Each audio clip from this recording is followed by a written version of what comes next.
మోసం చేయకుండా మనం ఉండాలండి, కానీ మోసగింపబడకుండా కూడా జాగ్రత్త పడాలి.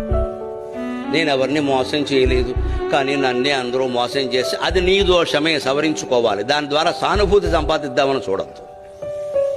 కలియుగంలో ఎప్పుడూ ధర్మం ఏమిటంటే మనం మోసానికి లోను కాకుండా ఉండాలి అంటే ఎదుటి వాళ్ళని మన పట్ల ఏం మాట్లాడుతున్నారో ఏం చేస్తున్నారో ఎప్పుడూ ఒక కన్నేసి ఉంచాలి. ఎవరిని పూర్తిగా నమ్మొద్దు. నమ్మాను అని చెప్పేవాడిని కూడా సగమే నమ్మాలి.